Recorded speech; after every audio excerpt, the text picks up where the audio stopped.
दोस्तों हमारे प्रिय चाय वाले चीचा जो है अब वो जुगनू चीचा बन चुके हैं और इन जुगनू चीचा से आगे चल के मैं आपको मिलवाऊंगा। आपको देखकर बहुत ज्यादा हंसी और बहुत ज्यादा मजा भी आएगा, लेकिन उससे पहले शुरुआत करना चाहता हूं मोदी जी के अयोध्या दर्शन के साथ। फर्स्ट फेज में हमने देखा कि मोदी जी के सुर बदल गए, 400 पार गायब हो गया।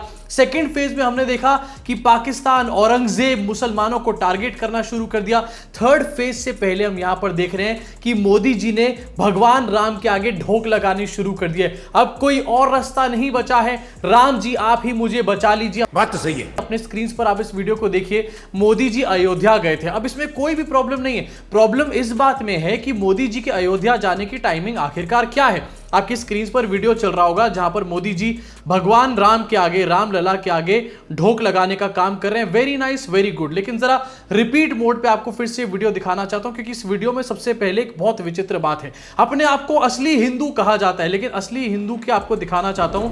जहां पर भगवान राम के आगे जो फर्श है वो मार्बल का है, वहां पर मोदी जी ने मार्बल के फर्श के ऊपर चद्दरें बिछवा रखी हैं ढोक लगवाने के लिए। अरे भैया, इतना दिखावा क्यों किया जाता है? मतलब भगवान राम के आगे भी तुम अपने लिए चद्दरें बिछवाने का काम कर रहे हो। हमने देखा था कि समुद्र में जब नीचे उतरे थे द्वारका में, वहां पर भी अपने आगे रेड कार्पेट अपने नीचे लगवाया गया था। यहां पर भगवान राम के आगे भी अपने लिए चद्दरें लिखवाई जा रही हैं। ये आखिरकार कौन सा ऑब्सेशन है? ये आखिरकार कौन सा नार्सिसिज्म है? मुझे समझ में नहीं आ रहा। इसके आगे आपको एक और दिखाना चाहता हूं आपकी स्क्रीन के ऊपर। ये आरती की थाली है, लेकिन आरती की थाली में आप जरा ध्यान से देखो, कमल के फूल पड़े हुए हैं। भैया, कमल के फूल से कौन सी आरती होती है? ये कैसे वाले हिंदू? मुझे समझ में नहीं आ रहा यार। हमने आज तक देखा था कि या तो गेंदे के फूल से आरती होती है या फिर गुलाब के फूलों का इस्तेमाल किया जाता है। कमल के फूल से मां की पूजा करी जाती है, ना कि राम जी की पूजा करी जाती है। मतलब इतना भी नहीं पता यार। मैं तो छोटा सा बच्चा हूं इनके सामने, मुझे इतनी तक बातें पता है, लेकिन ये असली हिंदू हृदय सम्राट होकर भी ये सब बातें नहीं जानते। अब जरा आप मुझे क्लियरली बात बताओ, कोई भी अगर आदमी अपने आप को असली हिंदू बोलेगा तो क्या वो रामनवमी के दिन जाएगा राम मंदिर दर्शन करने,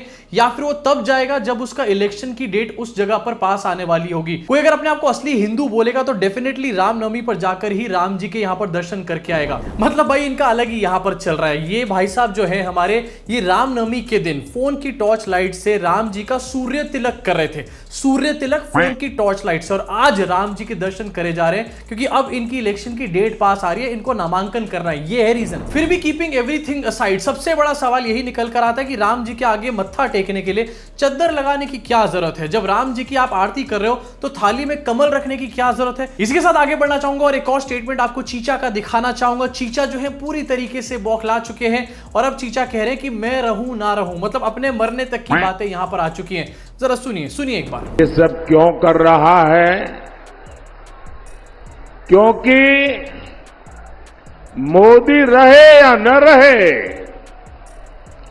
देश हमेशा रहेगा।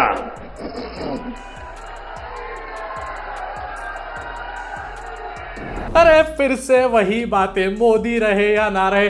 पिछले 10 साल से मोदी जी ये सब बातें कर रहे हैं, अभी तक सही सलामत, और सही सलामत रहना चाहिए। मैं दिल से चाहता हूं सही सलामत मोदी जी रहे, लेकिन यार ये सब बातें करके इलेक्शन में स्टंट मारना, प्लीज यार मोदी जी मूव ऑन करो, कुछ नया लेकर आओ, स्क्रिप्ट राइटर नया रखो सबसे पहले। इसी के साथ अब आगे बढ़ना चाहता हूं और आपकी मुलाकात करवाना चाहता हूं चाय वाले चीचा से नहीं, जुगनू चीचा से। जुगनू चीचा, यस। अपने स्क्रीन पर इस वीडियो को देखिए। मोदी जी अपनी गाड़ी में जा रहे हैं, एक रोड शो वगैरह, पता नहीं यहां पर क्या चल रहा है, और मोदी जी के हाथ में एक चाइनीज टॉय है। यार चाइनीज टॉय से मोदी जी खेल रहे हैं। ये हमारे देश के प्रधानमंत्री हैं। मतलब फिर से एक बार देखो यार ध्यान से अपनी स्क्रीन के ऊपर, मोदी जी के ऊपर ऑलरेडी एक एलईडी लाइट यहां पर लग रखी है। उसके अलावा भी मोदी जी ने अपने हाथ में टॉर्च वाला कमल पकड़ा हुआ है। अब इस टॉर्च वाले कमल की कहानी क्या है ये भी आगे चल के आपको बताऊंगा, क्योंकि बहुत बड़ा यहां पर साइन दिख रहा है मुझे तो। लेकिन उससे पहले जरा जुगनू चीचा के बारे में एक बार बात कर लेते हैं। जुगनू चीचा इज सो ऑब्सेस्ड कि आजकल ये जलने वाला कमल वो हर जगह लेकर के घूम रहे हैं। कल भी हमने देखा था कि एलईडी वाला कमल चाइनीज टॉय लग रहा है भाई पूरी तरीके से। मोदी जी बता दूं आपको, ये हाथ में लेके इधर उधर घुमाने का काम कर रहे थे। अपने साथ साथ योगी जी को भी पकड़ा रखा था। आज इसको लेकर के गाड़ी से वेव ऑफ कर रहे हैं। अरे यार ये चाइनीज टॉय से खेलने की उम्र नहीं है मोदी जी, इलेक्शन चल रहा है, सीरियस बिजनेस पे आ जाओ, मंकी बिजनेस छोड़ दो। और यार आपको दिखाना चाहता हूं मोदी जी की चमक, अपने ऊपर भी एलईडी है, हाथ में भी एलईडी है। भैया यहां पर मोदी जी की चमक देखने के बाद मुझे ये हैप्पी डेंट वाले भैया याद आ चुके हैं। मतलब आगे से अगर आपके गांव में बिजली जाएगी, अगर आपके घर में कई घंटों बिजली ना आए राम राज्य के अंदर, तो आप मोदी जी को ही बुला लेना, ट्यूबलाइट का काम तो वही कर देंगे। फिर से जरा देखो एक बार अपनी स्क्रीन के ऊपर, ये मतलब क्या चल रहा है यहाँ पर? चाइनीज टॉय से खेलने की उम्र है क्या मोदी जी आपकी?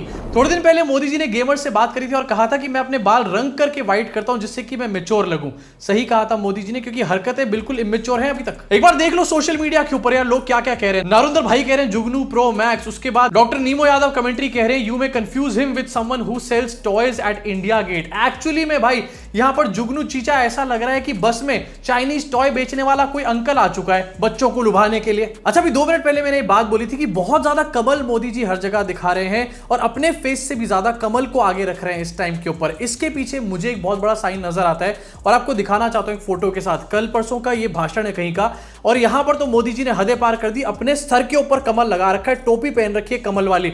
भाई इतने छपड़ी पन्ने पे तो अभी तक पुनीत सुपरस्टार भी नहीं उतरा होगा। अब इसके पीछे का एक रीजन हो सकता है, एक बड़ा साइन यहां पर हो सकता है कि मोदी जी को समझ आ चुका है कि फर्स्ट सेकंड थर्ड फेस में तो पूरी तरीके से पनौतियां लगी हुई हैं, इसलिए मोदी जी ने अपने फेस को छुपा करके कमल को दिखाना शुरू कर दिया है। क्योंकि अगर सीटें कम आती हैं तो किसी के ऊपर तो ब्लेम डालना पड़ेगा और मोदी जी परसेप्शन का ही गेम खेलते हैं। मोदी जी को पता है कि परसेप्शन खत्म तो आगे आने वाले टाइम में भी चुनाव नहीं लड़ पाऊंगा, गुजरात में भी मुझे कोई नहीं पूछने वाला और इंटरनेशनल डंका तो भूल ही जाओ। इसलिए इस टाइम पर मोदी जी अपना चेहरा छुपाकर कमल के फूल को आगे रख रहे हैं कि जिससे अगर हार गए या फिर कम सीट आ गई तो अपने ऊपर से नाम हटा देंगे और सारी हार जो है Bharatiya Janata party as a party के सर पे डाल देंगे। मतलब जीतने के टाइम तो मोदी जीत जाता है लेकिन हारने के टाइम पर बीजेपी हार जाएगी। अब जहां पर एक तरफ जुगनू चीचा है जिनकी एलईडी लाइट्स बंद होने का नाम नहीं ले रहे, वहीं दूसरी तरफ कंगना रनौत जो है उनके दिमाग की बत्ती भैया कब जलेगी मुझे समझ में नहीं आ रहा। पूरा इलेक्शन खत्म हो जाएगा उसके बाद जलेगी क्या? कंगना रनौत का एक और बहुत बड़ा नमूनापन स्टेटमेंट सामने आया है।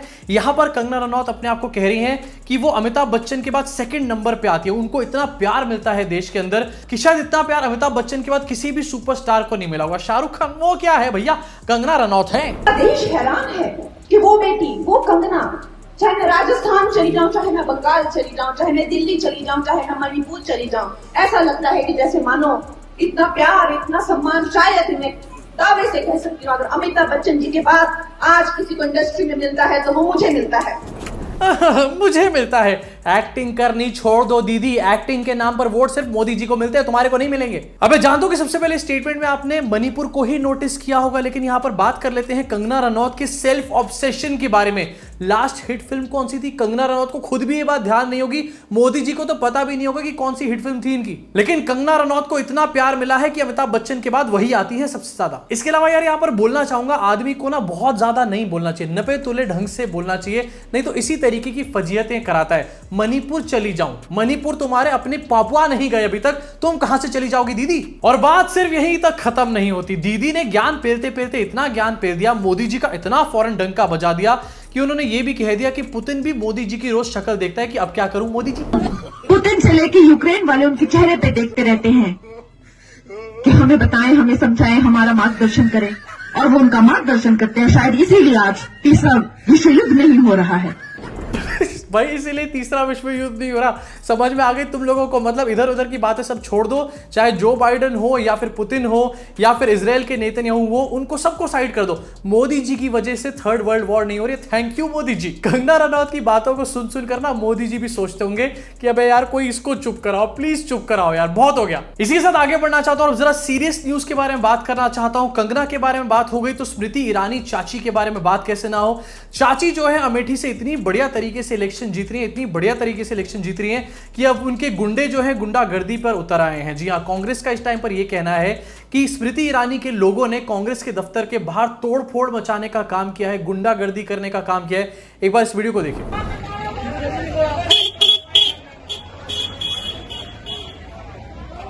प्रशासन ने तोड़ा है, भैया क्या हुआ है? पुलिस प्रशासन के मौजूदगी में तोड़ा गया है। क्या हुआ है? क्या हुआ है? ये डेमोक्रेसी पर हमला है, स्मृति की बौखलाहट है। कांग्रेस कार्यालय में बाहर खड़ी गाड़ियों को तोड़ा जा रहा है। ये लोकतंत्र है? राजीव जी के जमाने में कभी ये नहीं हुआ। सोनिया जी चुन के गई, राहुल जी चुन के गए, कभी गाड़ियां टूटी हैं। आप देखिए, गिनती करिए, 1 2 3 4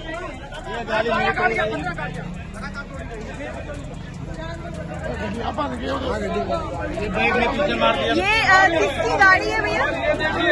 ऐसी 20 गाड़ियां हैं। ये किसकी गाड़ी है भैया? मेरी गाड़ी है। आपकी गाड़ी है। ये कांग्रेस की गाड़ी है, वो कांग्रेस नेता की गाड़ी है। सोचो, अभी तो राहुल गांधी अमेठी से चुनाव नहीं लड़ रहे। लगता है कुछ ज्यादा ही फ्रस्ट्रेशन है राहुल गांधी के अमेठी से चुनाव ना लड़ने की, क्योंकि स्मृति चाची को पता है कि राहुल गांधी नहीं लड़ रहे तो अब किसको गालियां दे देकर वोट बटोरूंगी, कोई बचा ही नहीं सामने। और यार, कांग्रेस से केएल शर्मा इस टाइम पर चुनाव लड़ रहे हैं। मतलब ये कहा जा रहा है कि राहुल गांधी के पीए चुनाव लड़ रहे हैं, उसको लेकर भी स्मृति चाची इतनी ज्यादा बौखलाई हुई है। चल क्या रहा है मुझे समझ में नहीं आ रहा, आप ही बता दो एक बार। इसी साथ आगे बढ़ना चाहूंगा और एक और खबर आपको दिखाना चाहूंगा। गोदी मीडिया यार इस टाइम पर काफी ज्यादा सुर बदल चुका है और ये एक सीरियस न्यूज भी है, क्योंकि जो गोदी मीडिया पिछले 10 साल से मोदी मोदी मोदी मोदी कर रहा था, एकदम से वो सच्चाइयां कैसे उगलने लग गया। क्या रीजन है इसके पीछे? मैं बात कर रहा हूं यहां पर सुभाष चंद्रा के बारे में, जो कि जी के ओनर हैं। उन्होंने क्रिटिसाइज किया है प्रेस फ्रीडम इंडेक्स को लेकर के इंडियन गवर्नमेंट को। जरा इस वीडियो को देखो। आज का दिन अंतर्राष्ट्रीय प्रेस फ्रीडम का दिन है। विश्व में शायद मुझे ये कहना पड़ेगा कि दुर्भाग्य है कि भारत का रैंकिंग प्रेस फ्रीडम में 180 देशों में से एक 159th नंबर पर है। सुभाष चंद्रा जो ये बात बोल रहे हैं, ये पूर्व भारतीय जनता पार्टी के सांसद हैं, जी के ओनर हैं, वही जी जिसने तिहाड़ चौधरी जैसे लोग निकाल करके हमारे को दिए हैं। आखिरकार वो जब ये बात बोल रहे हैं तो इस बात का डेफिनेटली एक वेटेज है, क्योंकि ये एक इंडिकेशन हमारे को दिखाता है कि कहीं ना कहीं हवा में बदलाव है। इसी साथ आगे बढ़ना चाहता हूं और आपको बताना चाहता हूं, हवा में थोड़ा सा और बदलाव भी आ चुका है, क्योंकि कोविड का वेरिएंट एक सामने आ गया है। कहीं अब ऐसा ना हो जाए कि कोविड के चक्कर में मोदी जी चुनावों को रुकवा दे। वैसे स्क्रीन पर अपने इसको देख लीजिए, तेजी से फैल रहा है नया कोविड का वेरिएंट और इसका नाम है फ्लड। अब यार कैसे कैसे नाम हो चुके हैं कोविड के वेरिएंट के। फ्लड मतलब पहले तो यार कोरोना बियर को बदनाम करके रख दिया, कोई किसी बार में जाके कोरोना मांगता है तो सब देखने लगते हैं उसको, और अब यहां पर फ्लड के नाम को बदनाम किया जा रहा है। आशिकों का काम कैसे चलेगा? वैसे आपको थोड़ी सी डिटेल्स एक बार बता देना चाहता हूं। अमेरिका में तेजी से इस टाइम पर काफी फैल रहा है कोविड-19 का ये वेरिएंट, जिसका नाम है फ्लड, और ये इस टाइम पर इम्यून सिस्टम से बचने में सक्षम है। अब सोचो, अमेरिका में नया कोविड का वेरिएंट आ चुका है। अमेरिका से इंडिया आते आते कितने दिन लगते हैं, हमने पहले भी देखा था नमस्ते ट्रंप के टाइम पे, लेकिन बात कौन करेगा इस बारे में? हमारे श्री श्री श्री श्री मोदी जी तो बिजी है एलईडी को ऑन ऑफ करने में। इसी के साथ इस वीडियो को यही खत्म करना चाहूंगा। अब आपका इसके ऊपर क्या रिएक्शन है? जुगनू चीचा के ऊपर अपनी भड़ास को निकाल के जरूर जाना कमेंट सेक्शन में, मैं आपसे मुलाकात करूंगा। और हां, अगर आपने सब्सक्राइब करके बेल आइकन नहीं दबाया है तो मोदी जी आएंगे लाइट ऑन ऑफ करते हुए सपनों में, दबा दो बेल आइकन।